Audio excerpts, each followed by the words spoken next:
In this episode, I'm going to weather a wagon. It's my first time doing a serious weathering project, so we will see where it goes. First, I need to complete one of the wagons as it's missing a buffer. Luckily, I have a damaged wagon in my spares box with the same type of buffer. All I need to do is remove the buffers from both wagons and paint them in the correct matching blue.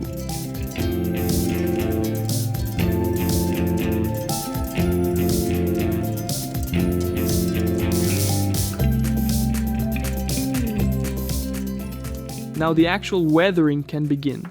The first thing I want to replicate is the fading of the paintwork.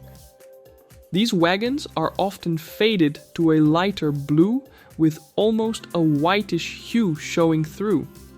I try to achieve this by applying white weathering powders, aiming for an even, consistent layer across the entire wagon.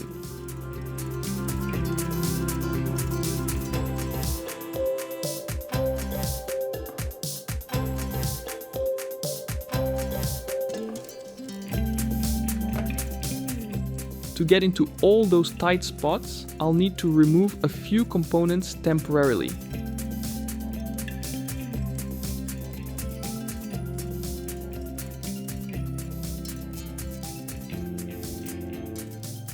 Next, I add black weathering powders to create more depth and shadow.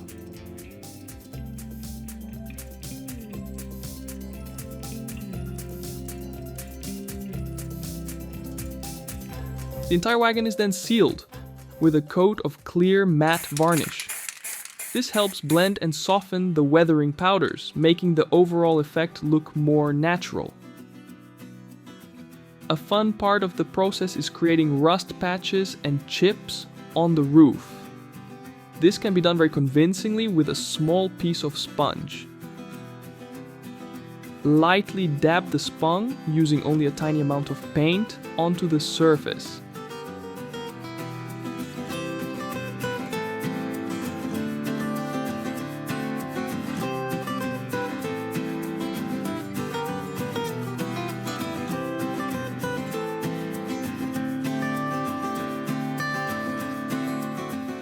Personally, I also like to apply a layer of rust to the upper sections of the wagon body.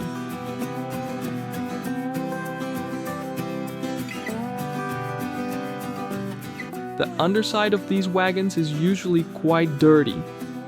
I weather this area using a light brown tone, and I use black paint around the edges for added depth.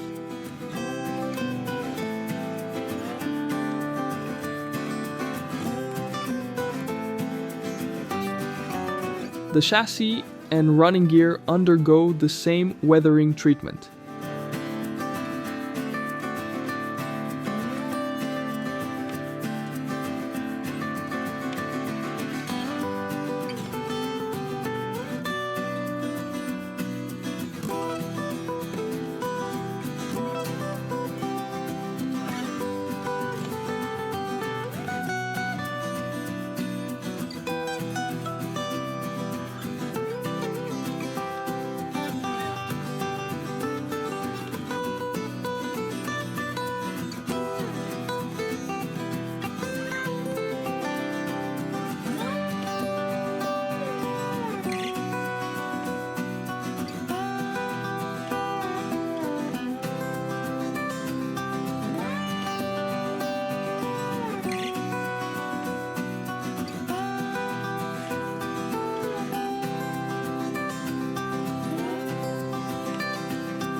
Additional rust details are picked out with a fine brush.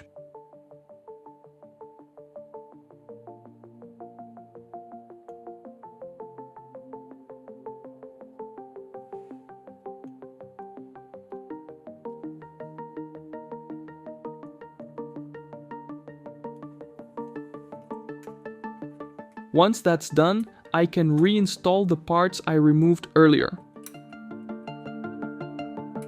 I finish the entire wagon with another coat of matte varnish to fix all the weathering layers in place. A nice extra detail is to paint the wheel faces in a rusty brown.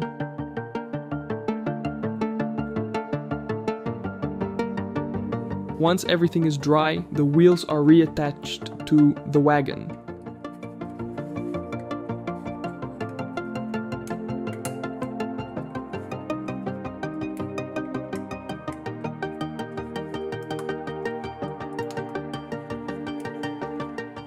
And here's the final result. I'm quite pleased with how it turned out. Though I'm sure there are ways to make it better, I'm very curious to see what I can achieve with an airbrush. So I might invest in one in the future. If I do, I'll be sure to share my experiences with you.